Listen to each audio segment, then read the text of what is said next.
Hello दोस्तों, आज मैं एक बार फिर आपके बीच लेकर आई हूँ एक प्यारी सी कहानी जो एक बेहद ही प्यारी लव स्टोरी है। कहानी को पूरा जरूर सुने, तभी समझ में आएगा कि इंसान के हाथ में कुछ भी नहीं होता है, जो भगवान करते हैं वही होता है। इंसान चाहकर भी कुछ भी नहीं कर सकता है। ये कहानी एक ऐसे लड़के की है जिसे उसके प्यार में दो बार इनकार मिला, लेकिन आज भी शायद वह उस लड़की को भुला नहीं पाया होगा। तो चलो कहानी को जल्दी से शुरू करते हैं और जानते हैं कि क्या है आदित्य और खुशी की सैड लव स्टोरी। आदित्य पढ़ने में थोड़ा एवरेज और लड़कियों के मामले में थोड़ा कच्चा था। उसकी मुलाकात 11वीं स्टैंडर्ड में खुशी से हुई। खुशी पढ़ने में अच्छी और अपने फ्यूचर के बारे में बहुत सोचने वाली लड़की थी। धीरे धीरे 11वीं क्लास खत्म होते होते वो अच्छे दोस्त बन गए थे और 12वीं क्लास में आदित्य ने खुशी से अपने प्यार का इजहार कर दिया, लेकिन खुशी ने इनकार करते हुए बड़े प्यार से आदित्य को समझाया कि इससे हम दोनों की ज़िंदगी खराब हो जाएगी, क्योंकि हम ना ही क्लास में पढ़ाई कर पाएंगे और ना ही घर पर। आदित्य को खुशी की बात थोड़ी बुरी लगी, लेकिन फिर उसे समझ में आ गया कि खुशी सही कह रही है और उसने अपने फ्यूचर और पढ़ाई पर फोकस करना शुरू कर दिया। और अब आदित्य किसी भी लड़की से बात नहीं करता था, यहाँ तक कि खुशी से भी नहीं, क्योंकि उसे लगता था कि वो जब भी खुशी से बात करता है तब उसे अच्छा नहीं लगता था, क्योंकि कुछ दिन पहले तक खुशी उसकी क्रश थी और आज वो उसे रिजेक्ट कर चुकी थी। और आदित्य इन सब बातों को नज़रअंदाज करते हुए अपने इंटरमीडिएट की परीक्षा में मेहनत करके पूरे स्कूल में फर्स्ट आ गया। बाद में आदित्य दिल्ली के एक कॉलेज से बीएससी की पढ़ाई करने लगा और वहाँ भी वो किसी लड़की से बात नहीं करता था, क्योंकि खुशी ने उससे जो भी बातें कही थी कहीं ना कहीं उसके दिल में बैठ गई थी।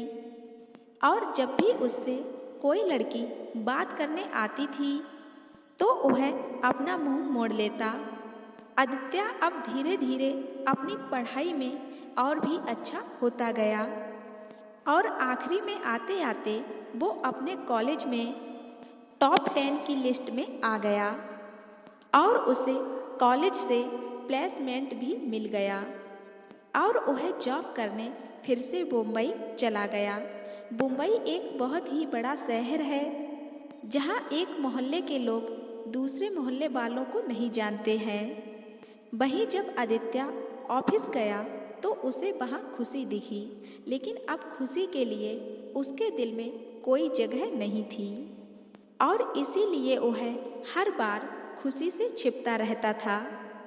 इसलिए नहीं क्योंकि वो उससे नाराज था, बल्कि इसलिए क्योंकि वह खुशी को फिर से उसकी ज़िंदगी में नहीं आना चाहता था। लेकिन वो कहते हैं ना कि भगवान की मर्जी के आगे किसकी नहीं चलती है। एक दिन ऑफिस की कैंटीन में खुशी ने आदित्य को देख लिया और उसके पास जाकर उससे बातें करने लगी।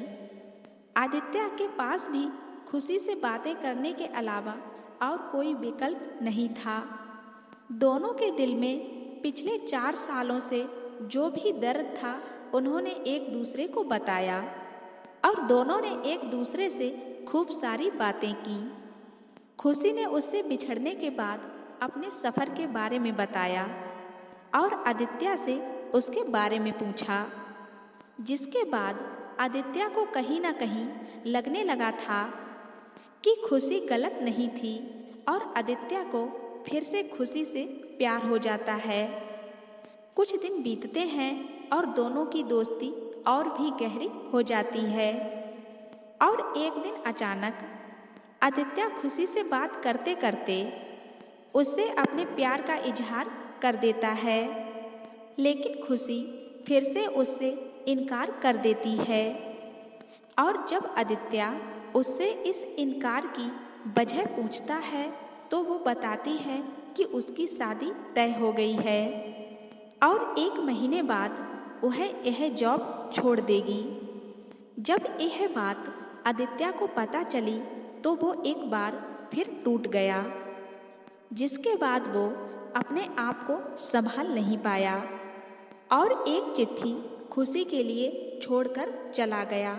और खुशी उस खत को पढ़ती है जिसमें लिखा था, मेरी प्यारी खुशी, मैं तुमसे बहुत प्यार करता हूँ, लेकिन शायद तुम मेरी जिंदगी नहीं हो, इसलिए तो मैंने तुम्हें 2-2 बार खोया है।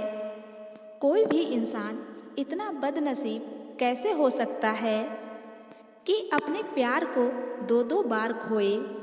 मैं नहीं जानता कि मैं तुमसे दूर रह के जी पाऊंगा कि नहीं, लेकिन अगर तुम्हें किसी और से शादी करते देख लूँगा तो पक्का जी नहीं पाऊंगा, इसलिए मैं तुम्हें और इस शहर को दोनों को छोड़ के जा रहा हूँ।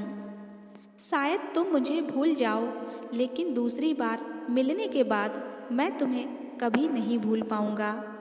मैं भगवान से प्रार्थना करूंगा कि वो तुम्हें और तुम्हारे होने वाले पति को हमेशा खुश रखें।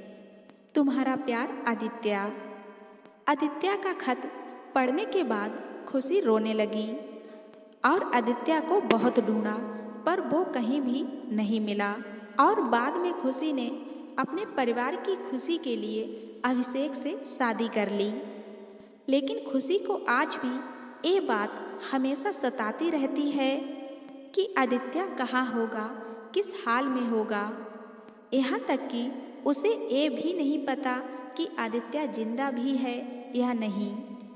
एक तरफ खुशी अंदर ही अंदर घुटती रहती है, लेकिन दूसरी तरफ वो एक परफेक्ट बहू, परफेक्ट पत्नी और परफेक्ट माँ भी है, जिसे उसके परिवार वाले हमेशा प्यार करते हैं और प्यार करते रहेंगे। हमें ये तो नहीं पता कि खुशी ने 12वीं स्टैंडर्ड में या जॉब टाइम पर आदित्य को ठुकरा के गलत किया या सही, लेकिन आदित्य ने ये साबित कर दिया कि वो खुशी से सच्चा प्यार करता था। और इस बात का एहसास शायद अब खुशी को भी हो चुका था और इसलिए शायद आज तक खुशी अपने आप को माफ़ नहीं कर पाई थी। इसलिए कहते हैं, जो किस्मत में लिखा होता है होता वही है। किसी को बिना मांगे ही खुशियाँ मिल जाती हैं और किसी को खुशियाँ मांग कर भी नहीं मिलती हैं। प्यार करना कोई गलत बात नहीं है, लेकिन अगर प्यार का इजहार बिना सोचे समझे किया जाए तो खुशी भी मिल सकती है और दर्द भी मिल सकता है। दोस्तों, यह छोटी सी कहानी अच्छी लगी हो तो वीडियो को लाइक शेयर ज़रूर करना और अगर आप मेरे चैनल पर नए हैं तो मेरे चैनल को भी सब्सक्राइब ज़रूर कर देना। साथ ही बेल आइकन को प्रेस करके ऑल पे क्लिक कर देना, जो ऐसी ही खूबसूरत कहानी आपको मिलती रहे।